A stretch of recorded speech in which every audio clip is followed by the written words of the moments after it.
Bharti public school online classes. मैं विभान आपका स्वागत करता हूं और आज हम पढ़ रहे हैं सोशल स्टडीज़ का chapter 3 from economics books money and credit. कल तक हमने पढ़ा था कि मनी कैसे मीडियम ऑफ एक्सचेंज यानी कि मुद्रा कैसे विनिमय का साधन बनी, और इसके ऊपर मैंने आपको वर्क करने के लिए बोला था। जैसे फर्स्ट क्वेश्चन था इसमें, how does the use of money make it easier to exchange things. Money कैसे वस्तुओं को एक्सचेंज में करने में ईजियर है बनाते हैं, यानी कि आसान बनाती है। Can you think of some example of goods and services which exchange और wages being paid through barter. क्या आप कुछ वस्तुओं के बारे में या किसी सर्विसेज के बारे में एग्जाम्पल दे सकते हैं जिनको हम बार्टर सिस्टम यानी कि वस्तु विनिमय प्रणाली के आधार पर जिसको हम उपयोग में ला सकते हैं। ओके, नेक्स्ट पॉइंट है मॉडर्न फॉर्म्स ऑफ मनी, यानी कि आधुनिक पैसे के रूप क्या क्या है, यानी कि मुद्रा के रूप क्या क्या है। We have seen that money is something that can act as a medium of exchange in transactions. हमने यह देखा कि मनी क्या है। मनी एक ऐसी चीज़ है जिसको हम ट्रांजैक्शन यानी कि medium of exchange in transaction यानी कि हम विनिमय के आधार पर जिसको हम एज ए मीडियम यानी कि माध्यम के तौर पर जिसका उपयोग करते हैं। Before the introduction of coins, coins के उपयोग में आने से पहले a variety of objects was use as a money. तो बहुत सारे ऑब्जेक्ट्स थे जिनको मनी के तौर पे यूज किया जाता था।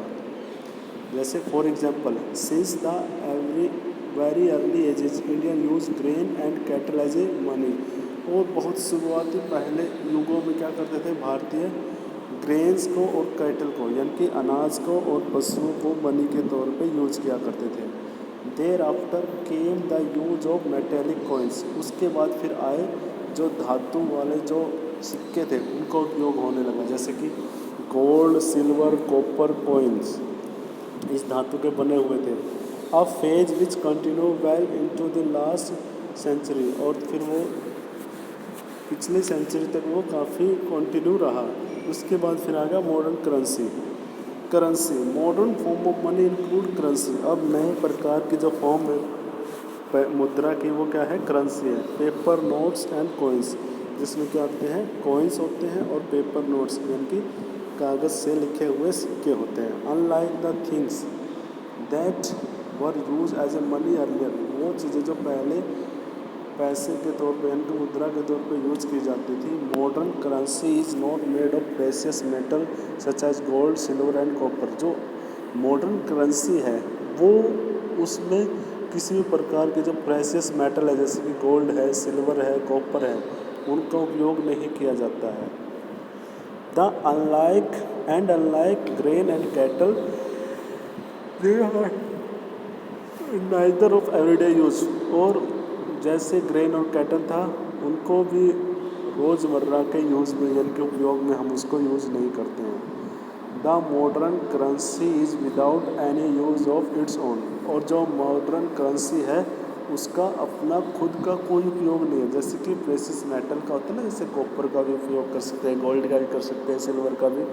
जो अब आधुनिक जिस कागज़ के यानी कि जिस पेपर से बने हुई करेंसी है उस पेपर का कोई यूज नहीं है, सिर्फ उसकी वैल्यू का यूज है। Then why is it accepted as a medium of exchange. अब क्वेश्चन हमारे सामने यही आता है कि उसको हम मीडियम ऑफ एक्सचेंज क्यों यूज करते हैं। It is accepted as a medium of exchange because the currency is authorise by the government of the country. इसको मीडियम ऑफ एक्सचेंज के तौर पे इसलिए एक्सेप्ट किया जाता है क्योंकि यह जो करेंसी है इसको ऑथराइज किया गया है किसके द्वारा, सरकार के द्वारा, किसी भी देश की सरकार के द्वारा उसको क्या किया, ऑथराइज किया गया। In India the reserve bank of India issues currency notes on behalf of the central government. Bharat में क्या है, जो रिजर्व बैंक है वो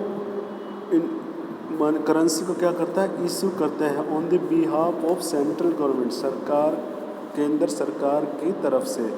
एज पर इंडियन लॉ, जैसे कि भारत का कानून है, no either individual or organisation, कोई व्यक्ति है या फिर कोई भी संगठन है, is allowed to issue currency, और किसी भी व्यक्ति को करेंसी को इशू यानी कि जारी करने का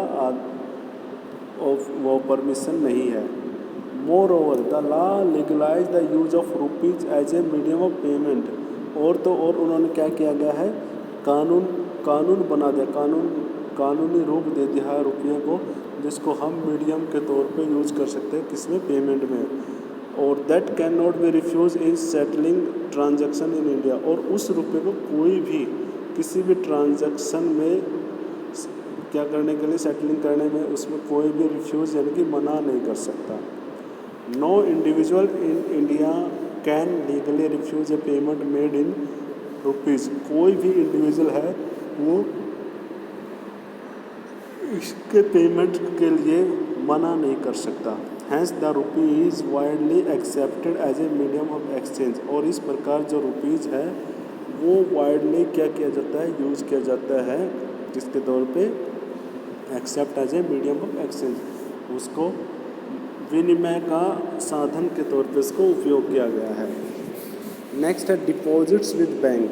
अब जमा होता है जो पैसा बैंकों में, है ना, मोस्टली हम बैंकों में ही जमा करते हैं, उसका क्या होगा। The other form in which people hold money is at deposit with banks. और दूसरा तरीका है जो लोगों के पास पैसा है, एक तो उनके पास करेंसी नोट हो गया, एक ये हो गया कि जो उनका डिपॉजिट्स है, उनका यानी कि अकाउंट में जो पैसे है वो भी तो पैसा ही है, और जो उनका होल्ड है बैंक में, ठीक है, बैंक में उन्होंने डाल रखे हैं। At a point of time people needs only some currency for their day to day needs. और एक पॉइंट ऑफ टाइम होता है, लोगों को क्या होता है, रोज़मर्रा के काम में कुछ करेंसी चाहिए होती है अपनी ज़रूरतों को पूरा करने के लिए। For instance worker who receive there salaries at the end of each month have extra cash at the beginning of the month. देखो कुछ वर्कर्स होते हैं जो सैलरी रिसीव करते हैं महीने के अंत में, और उनके पास कुछ एक्स्ट्रा कैश होता है महीने की शुरुआत में।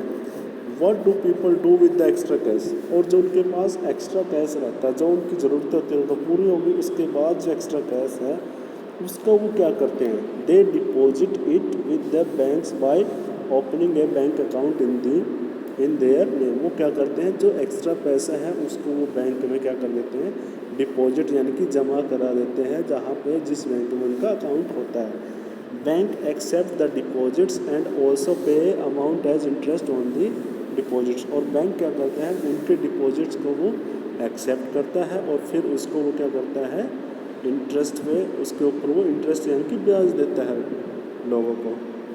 इन this way people's money is save with the bank and it earns an amount as interest. इस प्रकार लोगों का पैसा क्या होता है, बैंक में सेव होता है और लोग इससे क्या करते हैं, इंटरेस्ट यानी कि ब्याज कमाते हैं। People also have a provision to withdraw the money as a and when they require. और लोगों के पास यह प्रोविज़न भी होता है कि वो उस पैसे को निकाल सकते हैं जब उनको उसकी आवश्यकता होती है। Since the deposits in the bank account can be withdrawn on demand. देखो क्योंकि जो डिपॉजिट होता है बैंकों में होता है, can be withdrawn on demand, demand के आधार पर उसको निकाला जाता है। These deposits are called demand deposits. और उस डिपॉजिट्स को कहते हैं हम demand deposits. Demand deposits offer another interesting facility. और जो यह डिमांड डिपॉजिट है वो एक अन्य इंटरेस्टिंग फैसिलिटी यानी कि सुविधा प्रदान करता है। It is this facility which lands is essential characteristic of money. यही वो फैसिलिटी है जो कि क्या करता है, लोगों को पैसे की कैरेक्टरिस्टिक देता है, that of A medium of exchange. इससे भी हम पैसे का क्या कर सकते हैं, एक्सचेंज कर सकते हैं। आपने देखा होगा डिमांड ड्राफ्ट, तो यही है वो, बैंकों से डिमांड ड्राफ्ट डलवाते हम, मान लो किसी के अकाउंट में हमने डालना हो तो। You would have heard of payment being made by cheques instead of cash. आपने सुना भी होगा कैश के बजाय हम कुछ लोग क्या करते हैं, चेक से ही पेमेंट करते हैं। For payment through cheque the payer who has an account with the bank make out a cheque for specific amount. इसमें क्या होता है, जो पेमेंट करने वाला होता है, पेयर होता है, वो अपने अकाउंट में उसके पैसे होते हैं, तो वो कुछ पार्टिकुलर मनी होती है उसको वो चेक में मेंशन कर देता है और फिर उसको वो चेक को इश्यू कर देता है। A cheque is a paper instructing the bank to pay the specific amount for a person account to the person in whose name the cheque has been issued. तो यहाँ पे क्या करता है, वो किसी व्यक्ति के नाम पे उसके अकाउंट में क्या कर देता है, वो उस इंस्ट्रक्ट कर देता है कि मेरे अकाउंट से ऐसे ऐसे रुपए इस व्यक्ति के उस व्यक्ति के नाम मैं ये चेक इशू कर रहा हूँ। तो ये कुछ तरीका है मनी को मीडियम के तौर पे यूज करना। ठीक है, ओके स्टूडेंट्स। तो ये हो गया हमारा बैंक डिपॉजिट्स। नेक्स्ट है चेक पेमेंट्स, यानी कि चेक से पेमेंट भी होती है। अभी जैसे डिमांड ड्राफ्ट की होती है ना, उसमें जैसे चेक का बताया था, पेपर इंस्ट्रक्टेड बैंक होता है जिसमें कि वो क्या करते हैं, पे करते हैं। A shoe manufacturer Mr Salim has to make a payment to the leather supplier and write a cheque for a specific amount.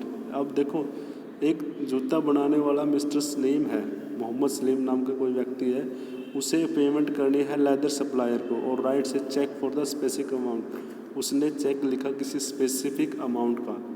This mean that the shoes manufacturer instruct his bank to pay. इसका मतलब यह है कि उसने bank को बोल दिया कि this amount to the leather supplier, कि यह अमाउंट वो लेदर सप्लायर को पे कर रहा है। The leather supplier takes this cheque and deposit it in the own bank in the account. और लेदर सप्लायर क्या करता है, उसी चेक को लेके जाके वो अपने अकाउंट में, जिस बैंक में उसका अकाउंट है उस अकाउंट में उसको जाके लगा देता है, डिपॉजिट कर देता है। The money is transferred from one bank account to another account in a couple of days. और कुछ 2 दिन के अंदर अंदर क्या हो जाता है, वही जो मनी जो उस चेक में थी, वो जो सलीम के चेक में थी, वो मनी उसके बैंक अकाउंट में ट्रांसफ़र हो जाती है। The transaction is complete without any payment of cash. और इस प्रकार ट्रांजैक्शन कंप्लीट हो जाता है बगैर किसी की कैश की पेमेंट से। Thus we see the demand deposit share the essential feature of money. तो अब हमने देखा जो डिमांड डिपॉजिट है वो उसके अंदर भी मुद्रा का ही एक क्या है, एक आवश्यक फीचर है। The facility of cheque against demand deposits make it possible to directly settle payment without the use of cash. तो इस प्रकार क्या होता है, जो चेक क्या होता है, वो एक फैसिलिटी होती है जो कि जो डिपॉजिट्स कर रहा है वो उसके लिए डिपॉजिटर्स के लिए क्या करते हैं, make its possible to directly settle payment without use of cash, यानी कि बगैर पैसे के डायरेक्टली पेमेंट हो जाती है। Since demand deposits are accepted widely as a means of payment along with currency, they constitute money in the modern economy. देखो, demand deposit है, उसको एक्सेप्ट किया जाता है widely as a means of payment along with currency, they constitute money in the modern economy. तो इस प्रकार वो भी मॉडर्न इकोनॉमी की एक मुद्रा ही है। You must remember that role that bank play here. आपको याद होगा जो रोल बैंक यहाँ पे प्ले करते हैं। But for the banks there would be no demand deposit. लेकिन बैंक के लिए कोई भी demand deposits and no payment by cheque against these deposits. इनके अगेंस्ट कोई भी डिपॉजिट्स नहीं होता। The modern form of money, currency and deposits are closely linked to the working of the modern banking. इस प्रकार करेंसी, मनी, डिपॉजिट्स वो modern banking system से पूरी तरह से जुड़ी हुई है। तो ये कुछ क्वेश्चंस है, इसके आंसर आपने खुद निकालने हैं। बाकी इन क्वेश्चंस को मैं कल डिस्कस करूँगा। ओके स्टूडेंट्स, आज हम यही पढ़ेंगे, कल हम पढ़ेंगे लोन एक्टिविटीज़ ऑफ बैंक।